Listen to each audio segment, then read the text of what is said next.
네, 전해드린 것처럼 윤 전 대통령 부부가 내일 한남동 관저를 떠나 서초동 사저로 옮깁니다. 대통령 경호처는 창설 이래 처음으로 연판장 사태까지 벌어졌습니다. 김광상 변호사와 함께 관련 내용 짚어보겠습니다. 어서 오십시오. 안녕하세요. 안녕하세요.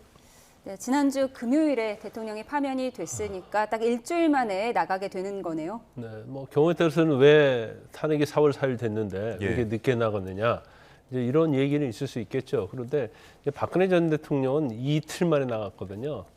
그런데 아마 그 이유는 이제 여러 가지가 있을 거예요. 일단은 박근혜 전 대통령 때는 이제 탄핵이 거의 기정사실화됐죠. 그래서 노무현 전 대통령 때와 다르게 탄핵될 가능성이 높았기 때문에 미리 준비를 했던 걸로 보이고 예.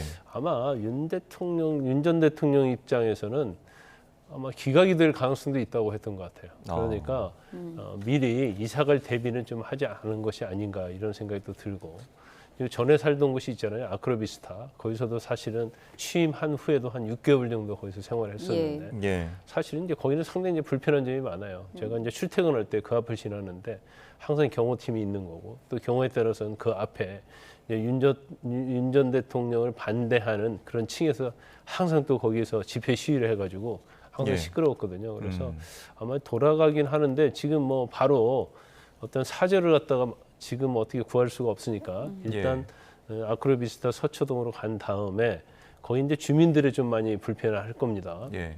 그래서 지난번에는 이제 대통령 취임했기 때문에 한시적이었기 때문에 주민들이 그냥 참고 지냈지만 그렇지 않으면 이것은 굉장히 5년, 10년 갈 수 있는 거 아니겠어요? 예. 그래서 주민들 불편도 있고 지금 또 반려묘 묘랄지 한 10여 마리 된다고 하죠. 네, 11마리 정도? 11마리 된다고 네, 강아지 했는데 이걸 고양이가요. 사실은 주상복합이 아무리 건물이 넓다 하더라도 키우는 데는 또 한계가 있거든요. 네. 그래서 일단은 퇴거한 다음에 아마 단독주택 부지를 구입을 해서 이사갈 가능성이 크다 이렇게 봅니다. 네. 그러니까 이 관저라는 곳에서 퇴거를 이제 빨리 안 하느냐라는 논란은 어쨌든 관저는 대통령을 위한 곳이고 그 이제 주문이 선고가 된 후부터 바로 민간인 신분으로 이제 윤 전 대통령이 됐잖아요. 그러고 나서 이제 그 관저에서 또 의원들을 만난 것까지 관저 정치까지 하는 거 아니냐 여러 논란이 좀 계속됐었죠. 그 논란은 충분히 이해를 갑니다. 예. 이제 의원 만나는 것은 한 일주일 있다 만난 게 아니고 이제 즉시 만났잖아요. 예. 그러면 사실 이사 가기 전에 이제 본인이 활동하는 것은 그래도 제가 볼 때는 그렇게 비판할 여지는 아니다 이렇게 보고 그다음에 왜 바로 나가지 않느냐 이런 부분에도 네. 법 규정은 없어요. 예. 그런데 한 달, 두 달 정도 머물다가 나가면 비판의 여지는 있지만 우리가 이사를 가는 게 쉽지 않잖아요. 더군다나 예. 아마 본인 입장에서는 기각될 거라 생각했는데 이제 파면 결정이 나왔기 때문에 이 과정에서 짐도 많고 그럴 거 아니에요. 그래서 이제 아무리 윤 전 대통령이 싫어한다 할지라도 적어도 어떤 인간의 어떤 상식적 수준에서는 일주일 정도는 그 정도는 이해를 해줘야 하는 게 아닌가 싶습니다. 이미 짐은 많이 이동한 상태라고 전해지고 있어요. 네, 다 이동했고요. 아마 금요일 날, 내일 정도 해서 이제 완전하게 철수하는 걸로 아마 그렇게 언론 보도에 나와 있더라고요. 예. 예. 그럼 이제 내일 경호팀도 함께 이동을 하게 되는 거죠? 그렇죠. 경호팀 한 50여 명 정도 꾸렸다고 하고요. 네. 또 언론 보도에 보면 50여 명을 또 아마 지원을 받아서 하고 안 되면 이제 착출을 하는 형식으로 하는 것 같은데 네. 꾸는데 애를 먹었다 이제 그런 얘기도 있어요. 예. 그래서 일단 일반 대통령 경호보다는 오히려 사저를 경호하는 게 굉장히 어려울 겁니다. 예. 여러 가지로 대부도 그렇고 그래서 일단은 50명을 꾸렸다고 하니까 이 50명 규모 자체는 근데 거의 이제까지 대통령은 거의 그 수준이었다. 예. 아마 문재인 대통령이 한 60명 정도 됐을 거예요. 그리고 이제 사저를 원래 경호하려고 하면 예. 이제 경호 시설을 또 만들어야 하거든요. 근데 경호 시설에 대한 예산은 그 대통령의 3년 차 때 예산이 책정이 되는데 한 140억 정도 이미 책정이 돼 있었죠. 예. 그런데 이게 사실은 전 대통령에 비해서 한 2배 정도 됩니다. 그래서 사실 이제 민주당 쪽에서 굉장히 비판이 있었는데 예. 이제 그때하고 지금 다른 것은 이제 워낙 부동산 부동산 토지. 값이 올랐기 때문에 그렇죠. 네. 경호팀이 머물 공간에 대한 어떤 임대료 같은 것도 그렇죠. 올랐다 이제 이렇게 볼수 그렇다 있는 보니까 이제 땅값이 오른 거죠. 예. 그래서 예. 그러다 보니까 이제 부지 매수와 관련된 부분 이런 것들이 거의 굉장히 인플레이션이 많이 있었잖아요. 예. 그래서 단가가 올랐기 때문에 결국 140이 됐다. 이렇게 대통령 측 그리고 정부 측에서는 설명을 했었죠. 예. 일단 파면이 되고 나서 경호 경비의 그런 지원에 대해서 기간에 대한 부분은 좀 어떻게 근데 규정이 원칙적으로 있습니까? 5년이고요. 5년이요. 필요 이상인 경우는 10년입니다. 네. 그런데 아마 이제 5년 된 시점에 있어서 이제 정권을 이제 어느 쪽에서 잡고 있냐에 좀 달라질 수 있을 것 같아요. 아, 네, 그래서 만약에 5년 된 시점에서 이제 민주당 측에서 정권을 잡고 있다고 하면 예. 이것을 5년 연장하는 것을 어떻게 보면 허락을 안 할 수 있죠. 그런데 일반적으로는 거의 다 이제 10년이다 이렇게 보시면 될 것 같아요. 예. 네. 나중에 뭐 윤 전 대통령 부부가 단독주택으로 이사갈 가능성도 있지만 일단은 지금 아크로비스타 주상복합 아파트로 가는 것 아니겠습니까? 네. 그럼 경호팀은 어디서 살게 되는 거죠? 그건 잘 모르겠어요. 그건 뭐 제가 구체적으로 그건 네. 또 어떻게 보면 이제 보안에 관한 문제거든요. 예. 그런데 이제 아크로비스타 보면 입구가 둘이 있더라고요. 제가 네. 이제 출퇴근해서 보면 예. 그리고 거기에 항상 한 2명 정도의 경호원이 있어서 안으로 출입하고 뭐 하는 거에 대해서 다 일일이 체크하는 경우가 있고 또 항상 예. 그 앞에는 이제 경찰차가 상시로 대기를 하고 있었는데 아마 이것도 아마 보안 규정일 거예요. 그래서 뭐 인근에 어딘가에 그렇죠, 이제 그렇죠. 인계를 그래서 하거나 할 수 있겠죠. 거기는 제가 볼 때 이제 경호 시설 지을 수 있는 자리는 없어요. 네. 그렇죠. 네, 바로 대로고 그다음에 이제 주상복합 아파트고 그러기 때문에 제가 볼 때는 뭐 그 내부에 마련할 수도 있고요. 예. 아니면 근처에 이제 아파트가 많이 있거든요. 삼풍 아파트랄지. 그래서 이제 그런 쪽에 일단은 임시적으로 마련하고 이제 외부에 단독주택을 사든지 아니면 짓든지 이제 그렇게 해서 아마 이동을 할 걸로 보입니다. 알겠습니다. 자, 그런데 이 대통령 경호처 내부가 조금 시끄러운 것 같습니다. 지금 네. 나온 이야기가 직원들이 연판장을 돌리고 있는 것으로 전해지는데 김성훈 차장이나 이광우 본부장에 대한 그 행사, 권한 행사를 중지해달라는 내용이에요. 그런데 지금 사실 이제 김성훈 차장, 또 이광호 본부장, 또 전에 했던 김신 가족부장, 예. 이제 사실은 경호처 내에서 이제 강경파로 알려져 있잖아요. 예. 그리고 어떻게 보면 대통령에 굉장히 충복으로 알려져 있습니다. 네. 그러면서 대통령에 대한 체포영장 집행 때 가장 앞장섰던 사람들로 알려져 있잖아요. 그렇기 때문에 지금 경호처 내부에도 바로 이 강경파에 의해서 이제 주도가 되고 있다. 그리고 대통령이 4월 4일 날 파면이 됐음에도 불구하고 이제 경호처에서는 지금 어떻게 보면 경호 지금 처장이 없잖아요. 예. 그러면 김성훈 경호차장이 가장 선순위, 네. 어떻게 보면 가장 높은 직급이다 이렇게 볼 수 있는 거예요. 이제 그러다 보니까 이제 내부에서는 이제 전횡을 일삼고 있다 이제 그런 얘기가 나오고 그다음에 이제 대통령이 파면됐기 때문에 대통령을 경호하는데 앞장섰던 이제 김성훈 이광호 본부장은 사퇴하는 게 맞지 않느냐 이제 예. 그런 내용으로 연판장을 돌리고 있는 것 같고 예. 그다음에 경호팀이라는 것은 사실은 대통령을 경호하지만 또 대통령이 바뀌면 또 그 대통령이 경호해야 한단 말이에요. 네. 예. 근데 이제 김성훈 차장이 전에 언론 방송 인터뷰에서 우리는 대통령의 사병이 맞다 이제 이런 얘기를 했어요. 그러니까 경호팀에서는 왜 우리가 대통령의 사병이냐. 예. 그렇기 때문에 우리를 사병화시키고 결과적으로 모욕적으로 했다. 이제 이런 내용들. 그다음에 또 지금 전에 그 체포영장 집행할 때 네. 이걸 이제 가장 막았던 사람.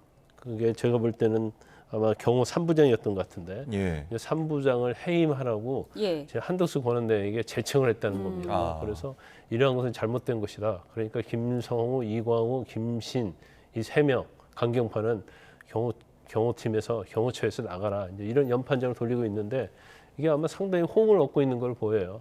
경호팀이 경호처가 몇 명이냐 경호 직원이 그것은 또 보안 사실이거든요. 예. 그런데 그 중에 이제 상당수, 대부분 많은 수가 이 연판장에 이제 서명을 했다 이렇게 알려져 있기 때문에 이제 어떻게 계속 김성훈 차장이 이제 버틸 수 있을지 예. 아니면 어떤 결단을 내릴지 그건 뭐 지켜봐야 할 것 같습니다. 예. 알겠습니다. 김성훈 경호처 차장에 대해서는 경찰이 4차례의 구속영장을 신청한 끝에 검찰이 법원에 청구를 했고 근데 법원이 결국 또 기각을 했어요. 지금 그렇죠. 경찰 수사 상황은 어떻습니까? 일단 경찰은 뭐 끝까지 구속하려고 했고 또 검찰에서는 아마 그 당시에 혐의 사실할지 여러 가지 이제 보안 수사를 하라고 네. 하면서 이게 이제 3번이나 기각을 시켰거든요. 근데 결과적으로 이제 서울고등법원의 영장심의위원회에서 영장을 청구하는 게 맞다 이렇게 결정이 났어요. 그래서 예. 영장을 청구했잖아요. 근데 법원에서 이제 또 기각을 했어요. 기각 이유가 뭐냐면 일단은 범죄 혐의가 분명치 않다는 거예요. 그리고 증거인멸 염려도 없다는 거고. 네.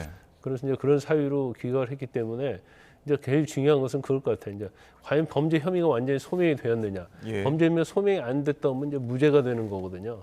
그래서 아마 경찰에서 보완 수사를 하고 있는지 어쩐지 모르겠어요. 아니면 이미 뭐 수사가 다 끝났기 때문에 검찰을 송치했을 가능성도 컸는데 예. 그 내용은 아직 언론 보도에 나오고 있지 않기 때문에 예. 지금 경찰이 그대로 사건을 가지고 있는지 아니면 검찰에 넘겼는지 그것은 뭐 확인하기는 어렵습니다. 네, 예. 수사 상황이 또 전해지면 저희가 또 전해드리겠습니다. 자, 오늘 있었던 헌재 선고 이야기 좀 해볼게요. 박성재 법무부 장관 탄핵 심판 전원일치로 기각 결정이 났습니다. 네. 어떤 사유에서인가요? 일단 전체적으로 이제 탄핵 수출 사유가 이제 몇 가지 되죠. 네. 이제 가장 중요한 것이 이제 윤 전 대통령의 비상계엄의 내란과 관련해서 이제 공모를 했느냐, 도와줬느냐, 예. 왜 이걸 막지 못했느냐 이제 이런 부분이고, 그다음에 계엄 이후에 이제 안가 회동을 했잖아요. 예. 그래서 민정수석이랄지 지금 뭐 논란이 많이 되고 있는 이완규 헌재 재판관 지명자. 네. 그래서 이제 거기에서 내란에 대한 후속 조치 또 뭔가 실행을 하기 위해서 만난 거 아니냐. 네. 이제 그런 취지가 제일 탄핵 수출 사유 중에 중요하고요. 그다음에 하나 중요한 것 중에 하나가 이제 국회에서 뭔가 자료를 요구했었어요. 예. 근데 그 자료 요구를 이제 거부했었거든요. 그래서 그거에 대해서는 인정할 증거가 없다. 객관적인 증거가 없다. 그리고 또 뭐 사유 중에 하나가 국회에서 이제 뭐 설명하고 그냥 나왔거든요. 예. 네. 민주당 의원들이 막 계속 큰 소리 하고 고함 지르고 예. 욕설을 하면서 그래서 국무위원이 설명이 끝났으면 뭐 나올 수 있는 거다. 나오지 않고 그 자리에 있으라는 법 규정은 없다. 예. 이제 전체적으로 보면 지금 국회에서 탄핵 사천 소추 사유가 객관적으로 입증된 게 없다. 그래서 기각을 한 거죠. 뭐 일부에 대해서는 장시호 씨 관련해서 예. 뭐 출정기로 거부한 거에 대해서는 이제 국회 감정법에 지방감정법. 예. 어긋난다고는 했는데 그 이후에 뭐 현장 검증도 할 수 있게 해줬고 여러 가지 했기 때문에 이것은 이제 중대한 파면 사유가 아니다.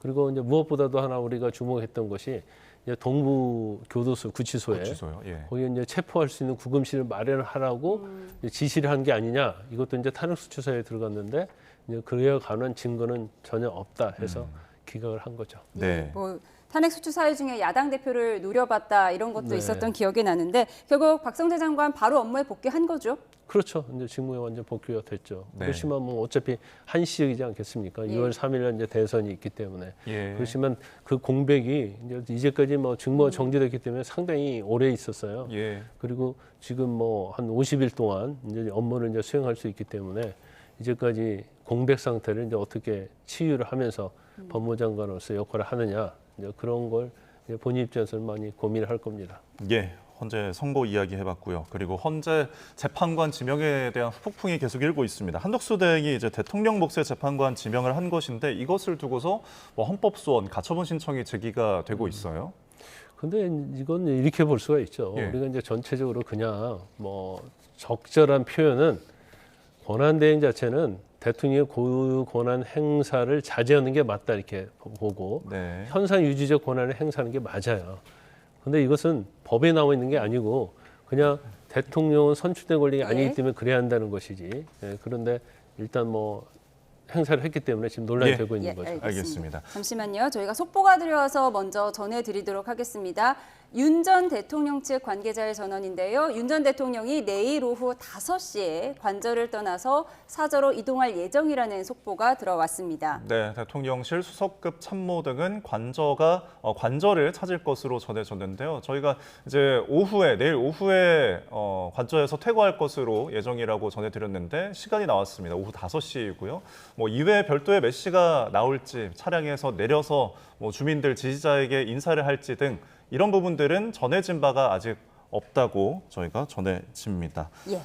한덕수 대통령 권한대행이 재판관, 대통령 추천 몫의 재판관을 임명할 수 있느냐 이것의 위헌 여부를 가려달라는 심판을 좀 아이러니하게도 마은혁 재판관이 주심을 맡게 됐다고 합니다. 네. 예, 그런데 사실은 이제 법적으로 따지면 이제 대통령 권한대행이잖아요. 예. 그래서 할 수 있는 행위는 다 할 수는 있는 거예요, 법적으로는. 예. 예. 그렇지만 우리가 보통 뭐 다음 대통령이 있기 때문에 현상 유지적 권한만 행사하고 고유 권한은 이제 행사하지 않는 게 적절하다는 게 사실은 뭐 그거 맞다고 봐요. 그렇지만 법적으로는 뭐 하지 말라는 규정은 없죠. 그렇기 때문에 이걸 가지고 법적으로 가서는 뭐 상당히 뒤집기는 굉장히 어렵다는 거고, 그다음에 이제 권한쟁의 심판을 했는데 사실 이게 국회에서 권한쟁의 심판하는 것이 국회의 권한을 침해했다고 보기 어려운 측면이 좀 있고, 뭐 인사청문회 관련해서 그 법 논리를 개발을 하던데 사실은 그 논리는 좀 자기적이라는 생각이 들어요. 예. 그래서 뭐 민주당 입장에서는 굉장히 당황을 했을 건데 네. 이걸 이제 법적으로 어떻게 뒤집을 수 있는 방법은 뭐 제가 법조인으로서 예. 거의 없다 이렇게 봅니다. 알겠습니다. 여러 법률적인 사안들 김광선 변호사와 함께 짚어봤습니다. 오늘 말씀 고맙습니다. 고맙습니다.